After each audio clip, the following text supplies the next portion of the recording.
اس دنیا میں اللہ تعالیٰ کی جو رحمت بھی ہوتی ہے وہ بھی در حقیقت ایک آزمائش کی شکل ہے، اس لیے کہ یہ دنیا اور یہ حیات دنیاوی یہ دار الجزا نہیں ہے، یہ دار امتحان ہے۔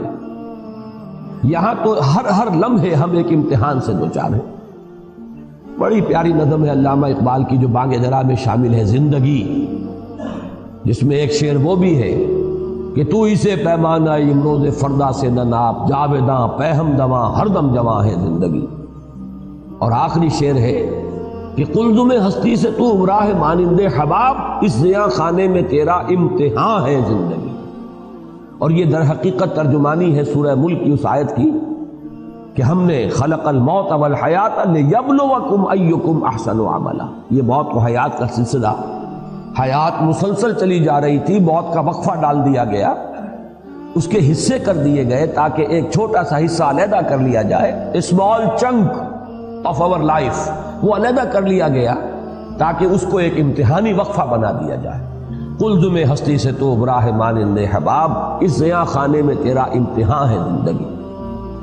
آگے چل کر اب زیادہ دور نہیں ہے، سورہ دہر میں بھی یہ مضمون آئے گا، سورہ ملک میں تو آ ہی چکا ہے بڑی وضاحت کے ساتھ، خلق الموت والحیات لیبلوکم ایکم احسن عملا۔ اور ہر لحظہ یہاں امتحان ہے، کبھی اللہ تعالیٰ کچھ دے کر آزماتا ہے، کبھی کچھ چھین کر آزماتا ہے۔ دے کر آزماتا ہے کہ بندہ شکر کرتا ہے یا نہیں، کبھی چھین کر آزماتا ہے کہ بندہ صبر کرتا ہے یا نہیں۔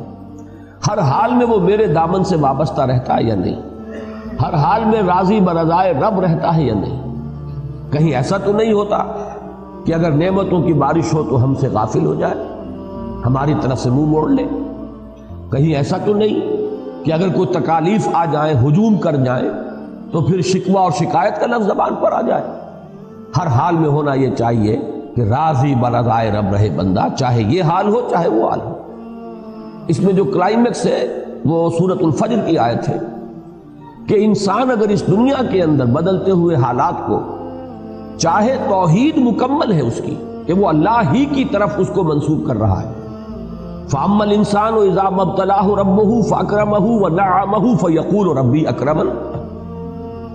انسان کا عجیب حال ہے کہ جب اس کا رب اس کو خوب نعمتیں دیتا ہے، آزماتا ہے اس صورت میں کہ نعمتیں دیتا ہے، خوب اس کو اکرمہ عزت دیتا ہے، فَيَقُولُ رَبِّي أَكْرَمَنِ، تو وہ کہتا ہے مجھے رب نے عزت دے دی، باعزت بنا دیا، میرا اعزاز فرمایا۔ اب دیکھیے شرک یہاں نہیں ہے، وہ سب سے بڑی گمراہی جو ہے اس سے تو انسان بچا ہوا ہے، میرے رب نے مجھے عزت دی۔ شرک نہیں ہے، توحید موجود ہے، توحید میں کہیں کوئی اس میں کوئی خلا نہیں، کوئی نقص نہیں۔ وَأَمَّا إِذَا مَا ابْتَلَاهُ فَقَدَرَ عَلَيْهِ رِزْقَهُ فَيَقُولُ رَبِّي أَهَانَنِ۔ اور جب دوسری شکل میں اللہ تعالیٰ امتحان لیتا ہے کہ اس پر اس کے رزق کو تنگ کر دیتا ہے، ناپ تول کر دینے لگتا ہے، تھوڑا تھوڑا ایشو کرتا ہے، اس لیے کہ قدرہ کے معنی جو ہے وہ یہی ہے، اندازے سے دینا شروع کر دینا۔ ایک ہے بغیر حساب آ رہا ہے، اور ایک یہ کہ اب ناپ تول کر کے آ رہا ہے۔ فَيَقُولُ رَبِّي أَهَانَنِ، تو وہ کہتا ہے میرے رب نے تو مجھے ذلیل کر دیا۔ اب ان دونوں جملوں میں توحید اور شرک کے اعتبار سے کوئی کمی نہیں ہے کہ کوئی گمراہی کی آپ نشاندہی نہیں کر سکتے۔ اللہ نے عزت دی اور اللہ نے ہی ذلیل کر دیا، لیکن فرمایا کلا، ہرگز نہیں۔ یہاں نفی کس اعتبار سے ہو رہی ہے کہ ابھی ہدایت کا ایک درجہ اور ہے۔ تم یہاں مال و دولت اگر مل گیا ہے تو سمجھ رہے ہو کہ یہ عزت ہے، اعزاز ہے، حالانکہ یہ بھی امتحان ہے۔ اور اگر کہیں تنگی آ گئی تم سمجھ رہے ہو یہ توہین اور تذلیل ہے، حالانکہ یہ بھی توہین اور تذلیل نہیں ہے، یہ بھی امتحان ہے۔ یہ دونوں کیفیات اس اعتبار سے برابر ہیں کہ یہ بھی امتحانی کیفیت، وہ بھی امتحانی کیفیت۔ ایک درجہ اس سے بھی اوپر ہے ہدایت کا، لَتَرْكَبُنَّ طَبَقًا عَنْ طَبَقٍ، ہدایت بھی درجہ بدرجہ آتی ہے۔ سب سے بڑی گمراہی تو یہ ہوتی کہ انسان یہ کہتا کہ مجھے نعمتیں ملی ہیں، یہ تو لکشمی بائی کی کرپا ہو گئی، فلاں دیوتا راضی ہو گیا، اس کی نظر عنایت ہے، مجھے یہ سب کچھ مل گیا۔ اب یہ تو ضل ضلالا بعیدا، یہ گمراہی کی بہت دور کی شکل ہے۔ اور کہیں اگر کوئی تکلیف آ گئی، فلاں دیوتا ناراض ہو گیا، معلوم ہوتا ہے کہ فلاں دیوی یا دیوتا کی نگاہ کرم ہم سے پھر گئی ہے، دو قربانیاں، آؤ کوئی ڈنڈوت کرو، کوئی تلافی کرو، راضی کرو۔ تو یہ تو سمجھیے کہ یہ گمراہی ہے دور کی۔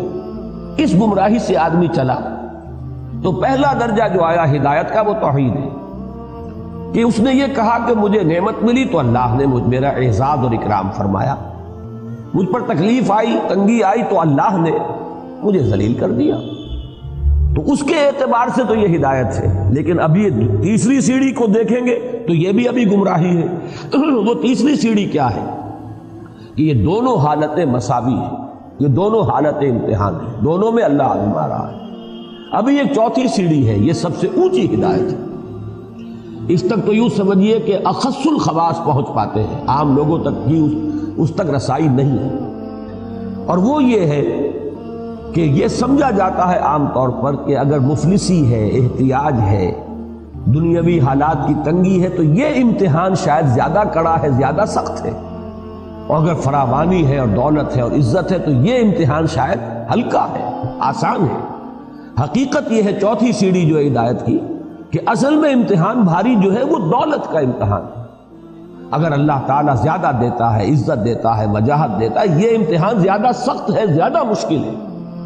اگر تنگی ہے، مصیبت ہے، تکلیف ہے تو یہ امتحان آسان ہے، اس لیے کہ تنگی میں اور مصیبت میں لامحالہ انسان کا رجوع اللہ کی طرف ہوتا ہے، جبکہ محتاط ہے، فراوانی ہے، عزت ہے تو اس میں بہت شدید اندیشہ ہے غفلت کا۔ تو معلوم یہ ہوا کہ نتیجے پر اگر نگاہ ہے تو اس کے اعتبار سے یہ امتحان کے دولت ہو اور اس کے انبار ہو اور فراوانی ہو، یہ زیادہ مشکل امتحان ہے بنسبت اس کے کہ تکلیف ہو یا کوئی دنیا میں احتیاج کا معاملہ ہو۔ اس کے حوالے سے یاد رکھیے امام احمد ابن حنبل رحمۃ اللہ علیہ کا وہ واقعہ کہ ایک زمانے میں حکومت جو ہے تشدد کر رہی تھی، شدید ترین عتاب میں آئے ہوئے ہیں، مار پڑ رہی ہے، جیلوں میں ٹھوسا ہوا ہے، اور الفاظ یہ آتے ہیں روایات میں کہ وہ مار ماری گئی ہے کہ اگر ہاتھی کو بھی وہ مار ماری جاتی تو بلبلا اٹھتا، لیکن کبھی کوئی آنسو جو ہے آنکھ سے نہیں ٹپکا۔ لیکن جب حالات بدل گئے اور اب دارالخلافہ جو ہے یا بیت الخلافت، وہاں سے اب آ رہے ہیں اشرفیوں کے توڑے لے کر، ایک شخص آیا ہے، تھیلی لے کر آیا ہے کہ یہ خلیفہ نہیں، کیونکہ خلیفہ بدل گیا، اب حالات جو ہے حکومت کے تبدیل ہو گئے۔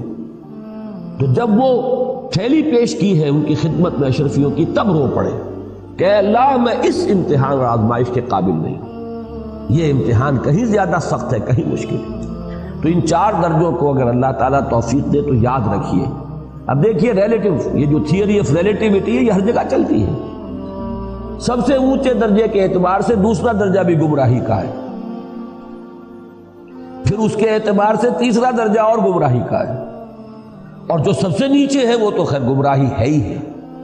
نیچے سے چلیں گے تو پہلے کے مقابلے میں دوسرا بھی ہدایت پر مشتمل ہے کہ آپ نے اگر دنیا میں خیر ملا، بھلائی ملی تو اسے اللہ کی طرف منسوب کیا، اللہ نے مجھے عزت دی، شرک سے تو بچ گئے۔ اگر تکلیف آئی، مصیبت آئی تو اس کو بھی اللہ کی طرف منسوب کیا، اللہ نے مجھے ذلیل کر دیا، شرک سے تو بچ گئے، اس کے مقابلے میں ہدایت پر آ گئے۔ لیکن اس سے اوپر کی ہدایت ہے یہ کہ آپ ان دونوں کے اندر کوئی فرق و تفاوت ہی نہ کریں، دونوں امتحان کی کیفیات ہیں، نہ یہ عزت ہے نہ وہ ذلت ہے۔ یہی سورہ تغابن کی اس آیت کا مفاد ہے، ذالک یوم التغابن، ہار اور جیت کا فیصلہ تو اس دن ہوگا، اس دن جو بری ہو گیا عزت اس کے لیے ہے، اور اس دن جو جہنم میں جھونک دیا گیا ذلت اس کے لیے ہے، چاہے دنیا میں قارون کی دولت اس کے پاس رہی اور فرعون اور نمرود کا اقتدار جو ہے اسے حاصل رہا۔ اور سب سے اوپر یہ ہے کہ اصل کڑا امتحان جو ہے، حضور کی حدیث یاد کر لیجئے، ما قل و کفا خیر مما کثر و الہا، جو کم ہو لیکن کفایت کر جائے، بنیادی ضرورتیں پوری ہو جائے، کسی کے سامنے ہاتھ نہ پھیلانا پڑے، وہ کہیں بہتر ہے اس سے کہ جو کثیر ہے لیکن غافل کر دینے والی شے۔ جہاں کثرت ہوگی، محتاج ہوگی، غفلت آ جائے گی۔